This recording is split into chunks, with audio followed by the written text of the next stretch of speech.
One of the ways you can narrow your field a little bit, and narrowing it or specializing it is going to help you in making a connection with an audience of which you will have devout followers.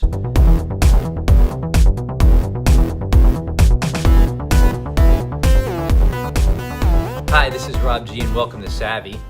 Today I want to talk to you about specializing. And years ago, specializing was something you did not do. No matter what industry you're in, whatever your job is, whatever your company is, years ago, especially in the job market, they wanted you to, first it was specialized and then it went to generalize because you wanted to be a Swiss Army knife to your company. In other words, they did massive amounts of layoffs at a certain time in the country. There was an economic downturn and companies would lay off lots of people, and whoever was left had to absorb the responsibilities of the people around them that were let go. In order to do that, you had to learn how to do many different things, sometimes outside of your job description. That's how you became valuable. And so we've come again to a place where specializing is the way to go. And let me talk to you about specializing. If you are in a business where there's plenty of competition, well, you just kind of blend in with the rest of the crowd. And as you know, if you're following along on some of these videos, or if you listen to my podcast, you want to be branding yourself all the time. That's what we're about here at Savvy. We're about branding and business ownership and some productivity. And so we're going to wrap a lot of that into this talk where specializing is key. Now, in order to stand out from others, what makes you different? And these, if you've ever been in branding circles, these are questions that they almost make people's minds go numb and ears closed because they're the same old questions that are asked over and over again, and thus people don't really hear them. But I want to put it, as many different broad terms as I can so most people can understand the concept if you're not totally familiar with what branding really is. So, what makes you stand out? What makes you different? What do you stand for? What do you not stand for?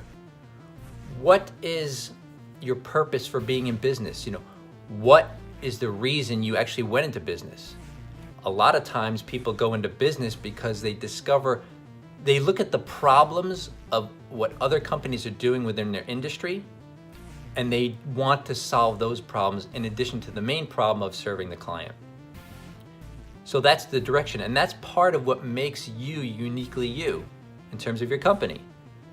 So if you're solving a problem and if you're setting yourself apart, one of the ways you can narrow your field a little bit, and narrowing it or specializing it is going to help you in making a connection with an audience of which you will have devout followers. So that loyalty is what you really want. It is far more profitable to have repeat business and have happy customers refer other people to you than it is to get new customers and to put money into advertising and other marketing strategies in order to get new customers. Why not just produce wildly loyal fans who refer business to you? That's the ultimate goal. And specializing will help you do that, because what you want to be is you want to be the trusted advisor in your field. You want to be the expert in your field. And when I say expert, people think that an expert is somebody who knows everything, and that's not true. An expert is somebody who's able to make the distinctions that make the difference and clarify what works in a particular industry. So you don't have to have decades in an industry to be an expert, because listen, everything changes all the time. Life is dynamic. Economic times change. People's viewpoints change.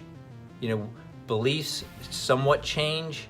So with that, your company changes. And so there's always going to be new information and new ways of doing business. So to be an expert, you just have to make the distinctions so at the time they make sense and they work. Now, if you are the expert, the trusted advisor, that means that you have to have a deep knowledge in that particular field. And that topic is something that you have to know inside and out. And it doesn't have to be many things, it just has to be a couple of things. So in other words, that specialization is what makes you so valuable.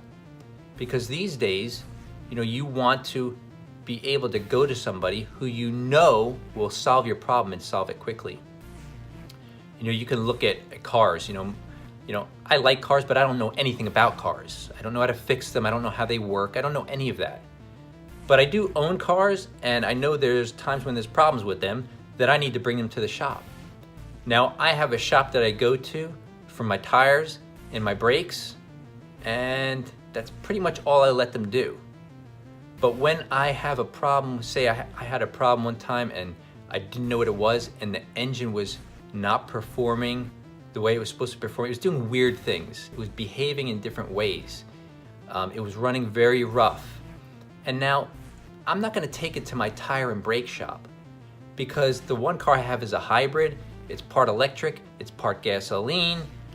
It needs some specialized attention. So I brought it to, don't judge me, I brought it to the dealership. Now, it's a good dealership.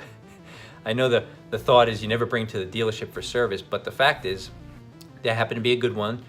And I know they're above board because I've given them little things to work on that I knew wouldn't cost me a lot of money, and they were very fair about it. It didn't always charge me, they didn't always gouge me.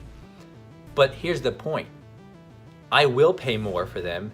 In that case I did, because they have the specialized equipment and knowledge and experience in order to pinpoint the problem so I could fix it the first time.